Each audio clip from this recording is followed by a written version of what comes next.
Bem-vindos à TVE. Aqui, a arte, a cultura e o talento dos capixabas têm espaço garantido na nossa programação.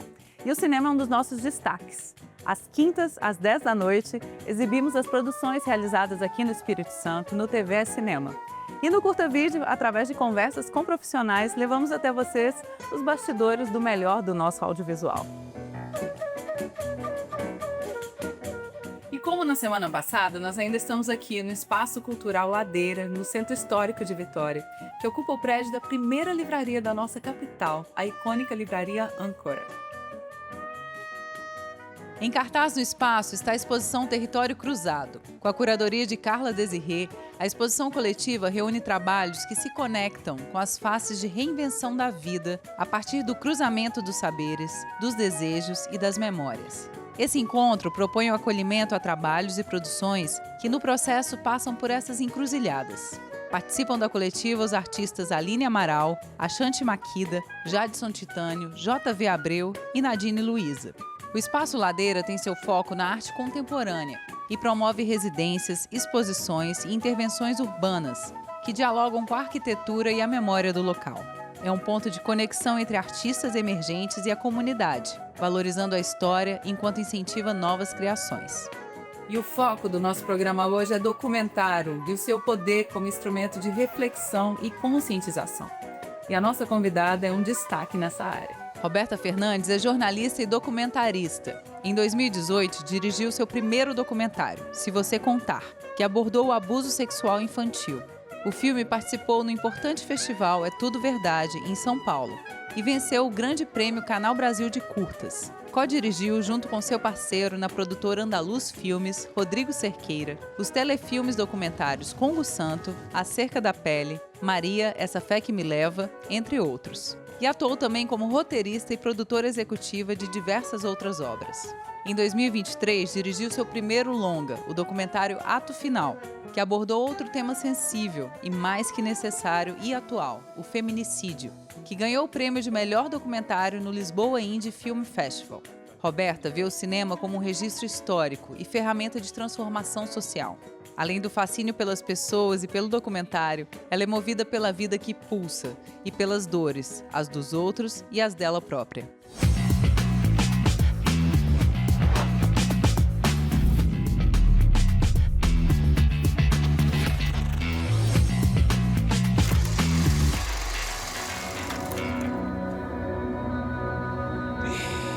Me ajuda.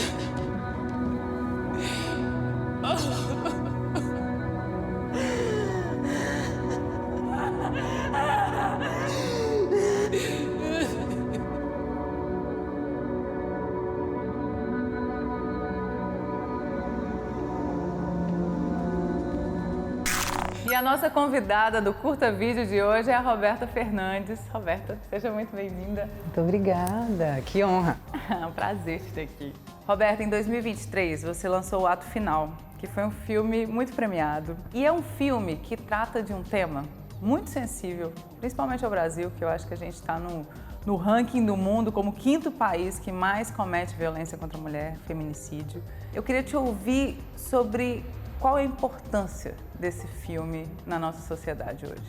Ato Final é um filme, como você disse, que fala sobre a violência contra a mulher e o feminicídio. Um crime que está todos os dias no telejornal, né? A gente, infelizmente, acompanha recorrentemente mulheres sendo mortas, vítimas dos seus parceiros ou ex-parceiros. O painel do monitoramento da Segurança Pública do Estado do Espírito Santo, de abril agora, já divulgou 15 mil registros de violência contra a mulher no Estado. Eu acredito que seja necessário e urgente por causa dos números, por causa das mulheres que foram vítimas e porque, infelizmente, o nosso país, não só o nosso país, né? O mundo, ele é um lugar muito violento para nós mulheres. E não é normal e a gente não deveria aceitar uma situação tão agressiva quanto essa para nós. Então eu acho que Ato Final ele é um filme necessário para a sociedade nesse lugar. Assim, eu não me conformo que nós estejamos vivendo num ambiente como esse e por isso então eu faço esse filme para que a gente pense de uma maneira diferente, para que a gente se coloque de uma maneira diferente, para que a gente pare de naturalizar a violência contra nós. Quando eu ia na rua pagar alguma conta, ele me ligava de 10 minutos. Onde você está? Quantas pessoas estão na sua frente? Já saiu do banco? As crianças estão com você? Então, assim, e a gente vai se apegando a isso como cuidado. Nossa, mas ele me ama. Ele me ama, né? Porque eu não posso ter amigos, ele me quer só para ele e tal. No filme você tem um depoimento de vítimas, né? Mulheres que sofreram agressões. São depoimentos super sensíveis. Eu fiquei pensando como você chegou até essas personagens, né? Essas mulheres que participaram. E como foi para você acessar esses lugares? Porque são lugares sensíveis, são lugares íntimos, é difícil para elas falarem, né? Como foi esse processo de escolha e também de acessá-las, né? Eu tinha feito um curta-metragem, que foi o meu primeiro curta-metragem, que foi sobre abuso sexual infantil. Então esse olhar me deu uma certa experiência, né, para poder lidar com questões tão sérias, né, com traumas, porque são memórias traumáticas, né? Então é muito delicado acessar isso. Então você tem que ter uma responsabilidade, entender que você está invadindo o espaço do outro. Em alguns momentos, quando você pede para que a pessoa conte algo que é tão doloroso para ela, você está como um algoz fazendo ela reviver todas aquelas dores. Então é muito delicado. E como é que foi acessar as meninas que participaram do filme, as mulheres que contaram as suas histórias no filme? Foi uma busca muito grande, assim, porque eu queria que todas elas pudessem aparecer diante das câmeras, né? E eu sei que é um assunto muito pessoal, muito delicado. Então eu fui atrás de mulheres que de alguma maneira já lutavam no combate à violência contra a mulher e que já tinham uma certa familiaridade até com a câmera, que já tinham contado as suas histórias para as matérias de jornal no Espírito Santo. Foi assim que eu acessei a princípio, né? E aí eu conheci um grupo que atua no combate à violência contra mulheres no município da Serra, e elas fazem um trabalho muito particular, muito próximo, né, das mulheres nessa comunidade. E aí, por meio desse grupo, é que eu conheci todas as outras mulheres que deram seus relatos no filme, no ato final. Então, assim, hoje a minha relação com as mulheres é isso. Eu converso com ela, eu mostro a ela que não é o sol bater para que ela saia fora. Judiou do seu filho, mete o pé. Destratou o seu filho, mete o pé. Eu falo muito que eles cortaram a pata da leoa, arrancaram as pernas da leoa, mas não calaram a voz da leoa. E, ultimamente tem muito homem calando a voz das leoas. Roberta, inclusive no final do filme aparece a Marciane, mas que me surpreendeu muito pela força e pela forma que ela diz que usou essa experiência para hoje ser voz contra o feminicídio, né? Como foi trazer ela para aquele contexto ali? Foi um desafio para mim, porque o corpo da Marciane fala, né? Não tem como você olhar para ela e ficar indiferente a uma dor que é visível. Só que eu não queria que a gente ficasse na cicatriz, que é evidente ali. Eu tive um desafio no momento de escolher como colocar ela no filme para que ela aparecesse como uma mulher, como as outras mulheres também, mas que tem muita coisa para dizer, né? Porque quando ela abre a boca também, a gente... um negócio... a gente fica encantado com a maneira como ela se expressa no mundo, porque ela é muito forte. Então eu conheci ela por meio do grupo também, visitei a casa dela algumas vezes, fiquei muito próxima dela e fiquei nesse desafio de como inserir ela no filme de um jeito que fosse um lugar tranquilo para ela se apresentar e que não evidenciasse demais a dor que já está presente, né? Que a gente conseguisse se aproximar dela primeiro e depois ouvir a história. E aí, conversando bastante com ela, eu fui entendendo como a gente poderia apresentar ela para o espectador, para que todo mundo conhecesse essa mulher incrível que ela é. E eu acho que a gente mais ou menos conseguiu. Acho que totalmente conseguiram. E no filme você faz uma mescla, né? A gente tem essas mulheres reais e tem 3 atrizes maravilhosas que estão ali. E você usa muito desse jogo, né, mais encenado e dramatizado também nessa narrativa. Por que você escolheu essa mescla de linguagens? Quando eu pensei no ato final, eu queria fazer um filme sobre feminicídio. Um filme que desse conta de falar sobre mulheres que foram mortas por parceiros ou ex-parceiros. Só que eu só faço documentário. E aí eu já tinha um desafio de cara, né? Como é que eu faço um filme das mulheres que não estão aqui? E aí eu pensei no artifício do teatro. Eu falei assim, vamos propor, vamos apresentar um dispositivo para atrizes em que a gente mergulhe fundo sobre essa temática e que elas possam incorporar de alguma maneira essas mulheres que perderam as suas vidas. Essa era a ideia primeira do filme. Só que quando eu vou avançando nas pesquisas e no contato com mulheres que sofreram a violência física, que na verdade antecede o feminicídio, né? Porque a maior parte dos feminicídios, na verdade, vem de um histórico, né? de agressões anteriores. Então, quando eu conheci essas mulheres, me aproximei, eu falei, elas também têm que estar no filme. Eu achei que isso daria mais força e mais vida até, porque elas são vítimas, né? Todas nós somos, de alguma maneira, por sermos mulheres. E aí eu decidi, então, eu falei, não, a gente vai fazer com atrizes e com as mulheres reais. E aí a gente vai amarrar essa progressão da violência, porque esse é o dispositivo, né?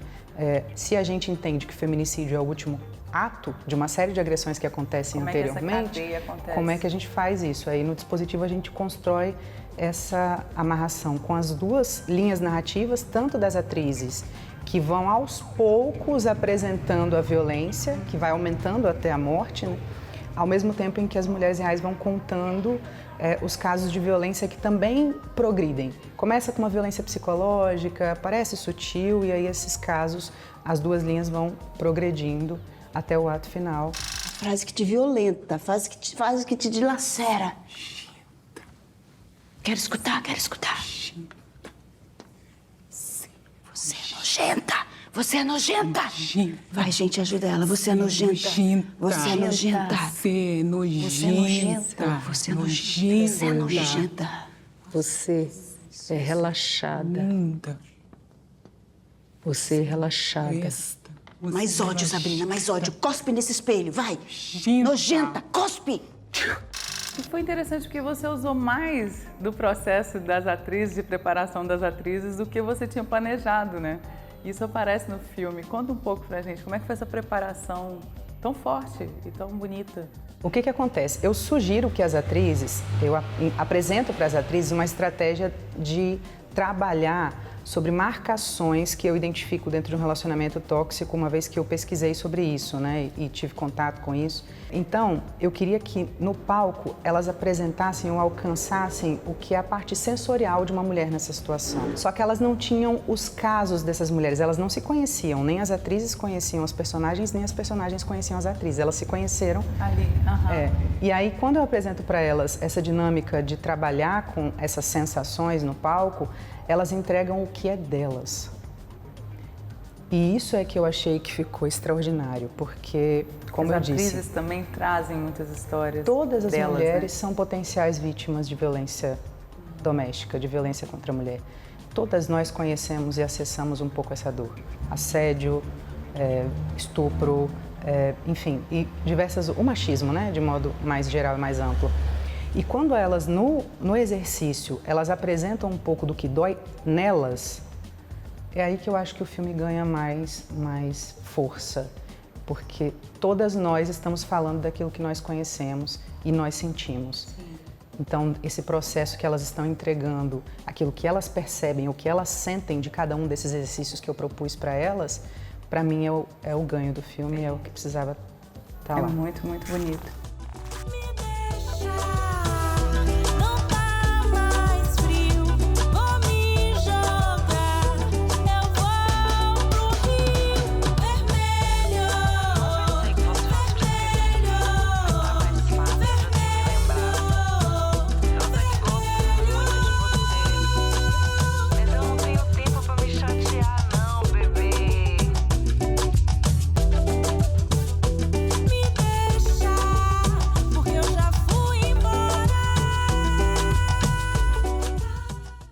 Perder a infância, né? É perder a descoberta das coisas. Até a descoberta da vida sexual, sabe? O fazer por prazer, por descobrir isso na infância, na pré-adolescência, é um processo natural nosso, sabe? De tocar o coleguinha, a coleguinha, não importa, é um processo natural. Quando o adulto faz isso, Ele rouba a infância. Em 2017, você lança o Se Você Contar, que é um filme que também trata de violência, né? Mas agora nessa parte também do assédio sexual, da infância.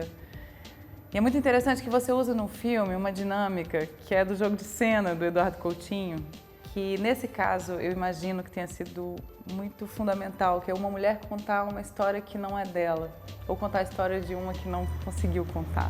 Enfim, explica pra gente essa dinâmica e como foi fazer o filme com esse jogo. Naquela época, eu estava muito atravessada, né, pelos casos de violência que surgiram na internet. Então, eu estava muito incomodada. E pessoas muito próximas a mim estavam contando sobre casos que viveram na infância. E parece que foi uma junção de coisas que me disseram assim, você precisa fazer um filme sobre esse assunto. E aí você pensa, como é que você vai fazer então? Eu tinha assistido o Jogo de Cena, até tardiamente, né? Porque Coutinho é ícone do cinema e do documentário. E quando eu apresentei a ideia, que naquela época o Se Você Contar foi o meu trabalho de conclusão de curso. Quando eu apresentei a ideia de fazer o filme pro meu orientador, na ocasião, ele falou, se é um tema tabu, se tem todas essas dificuldades que você está me narrando postas à mesa, como é que você vai fazer esse filme? Uhum. E aí eu pensei em fazer assim, que mulheres possam contar as histórias delas ou as de outra, mas que todas assumam em primeira pessoa quando estiverem contando.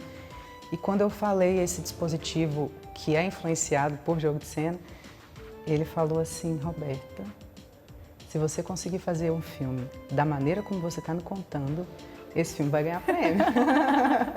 Eu não esqueço disso na faculdade. E ganhou, né, Roberta? E ganhou. E ganhou prêmio e foi seu primeiro trabalho. Você esperava que fosse ser tão bem aceito? Eu não imaginava.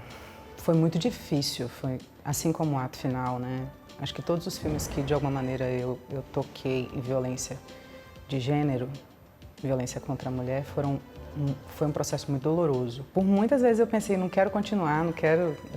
Eu saí da entrevista muito abalada, mas claro, tinha que dar força também para a personagem que estava abrindo algo tão próximo, tão íntimo da vida dela para mim.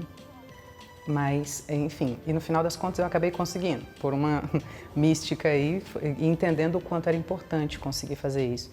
E quando eu apresento esse filme no É Tudo Verdade, não imaginava que fosse ser tão bem aceito, porque são muitos filmes, né, inscritos nesse festival.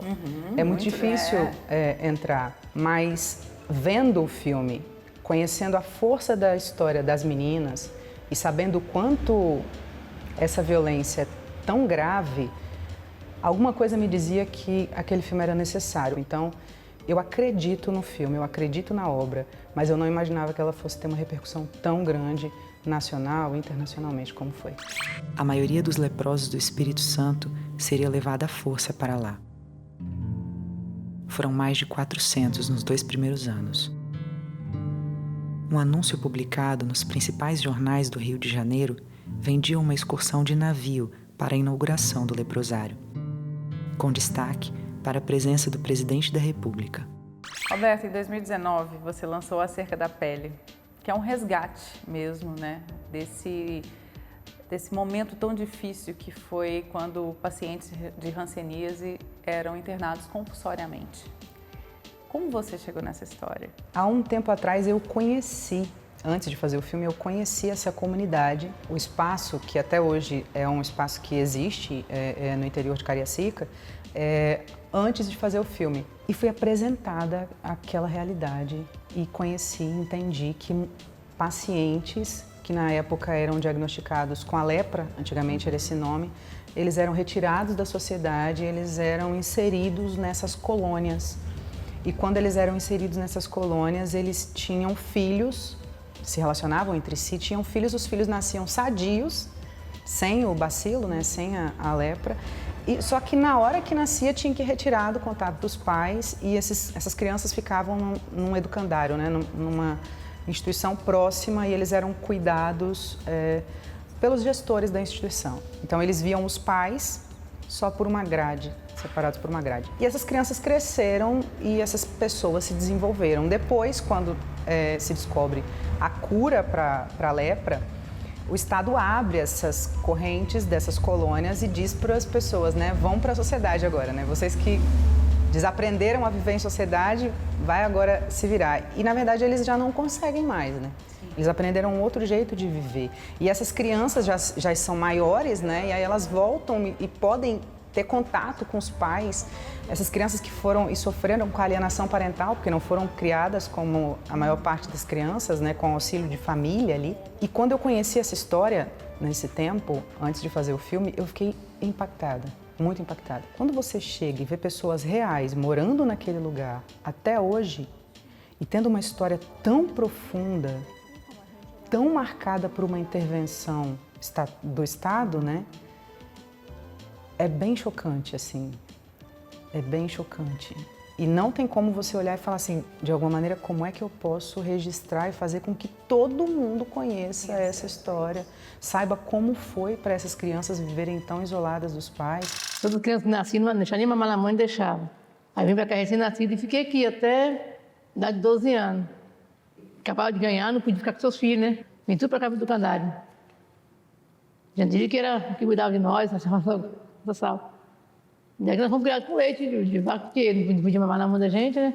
E o pior que o mais triste, que é o leite materno, que era bom para a criança, né? E dava remédio para secar o leite deles.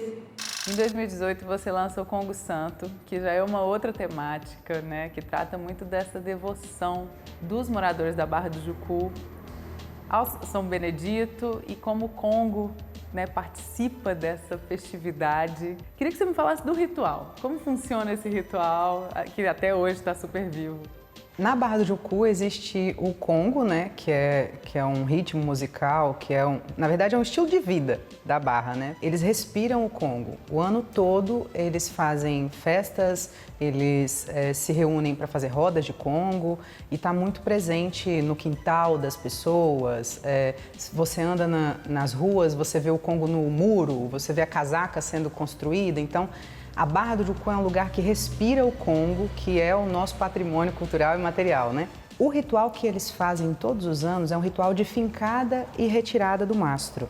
As bandas de Congo da Barra do Jucu, elas pegam um mastro, né, de São Benedito, e elas caminham em procissão com esse mastro e fincam esse mastro, que é o ritual da fincada do mastro. E aí, quando eles fincam esse mastro, eles fazem um período de oração, de devoção, aquele mastro fica exposto. Depois eles fazem a procissão de retirada do mastro. Então eles vão cantando, vão dançando para a retirada do mastro. Esse ritual ele começa por causa de uma lenda que foi contada de que os escravizados na época foram salvos de um naufrágio por um mastro. E segundo eles foi intervenção de São Benedito. Então eles fincam esse mastro para poder honrar esse salvamento, né? essa intervenção do santo na vida dos escravizados na ocasião. E até hoje eles fazem esse ritual de fincada e retirada do mastro. Mas para muito além disso, a Barra do Jucu respira Congo o ano todo.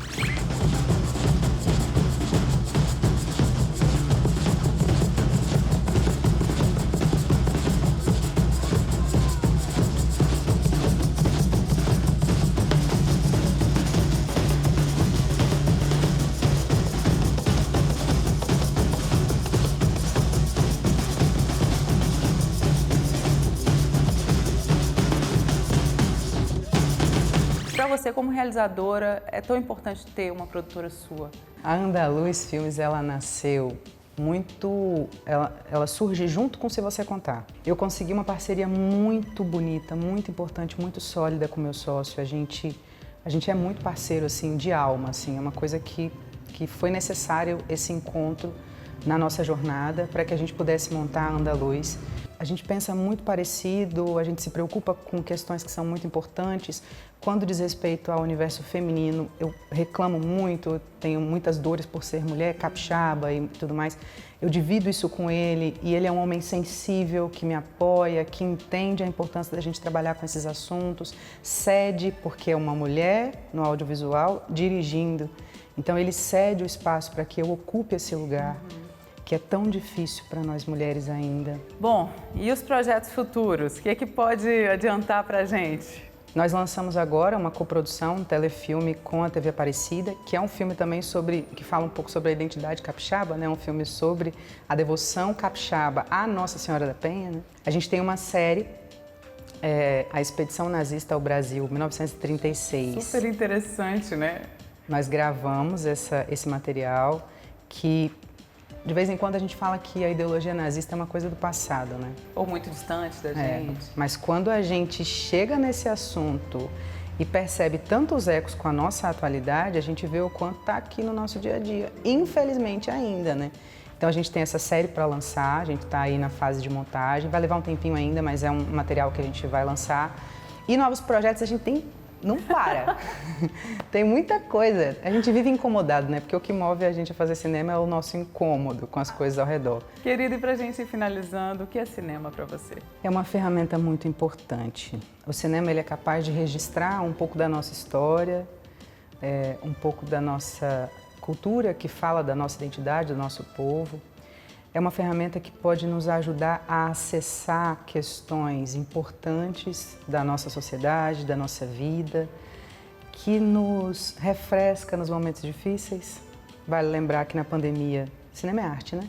Na pandemia, a arte foi um remédio muito recorrido para a nossa saúde mental. A gente não pode esquecer disso. O cinema, ele tem o potencial, assim como outras manifestações artísticas, de nos aliviar nos momentos difíceis e de nos incomodar a tentar fazer alguma coisa diferente nos momentos em que nós não estamos pensando ou estamos acomodados demais com a realidade que nos cerca, que deveria nos incomodar e nos fazer querer mudar o cenário que, em muitos casos, é tão sério, né? Tão grave. Ah, então uma delícia essa conversa, ficaria aqui um tempão, mas também. muito obrigada. Eu que agradeço. Volta sempre, com os muitos projetos. É só chamar. E o programa de hoje fica por aqui, mas semana que vem a gente tem um encontro marcado aqui no Curta Vídeo às 10 da noite. E não se esqueçam, amanhã é dia de sessão do TV Cinema. Até lá! Trabalhava 12 horas, chegava em casa, ele me perguntava por que eu estava cansada. E trabalhar no hospital de auxiliares civis gerais não é fácil, entendeu? Então, aí eu não podia nem piscar assim, ó, que eu levava um murro na cara. Eu tinha um cachorrinho chamado Tchutchucão. Ele era um pinche que eu tinha resgatado na rua. E quando eu voltei, ele espancou o Tchutchucão na minha frente e disse assim: hoje foi ele, a próxima vez será você.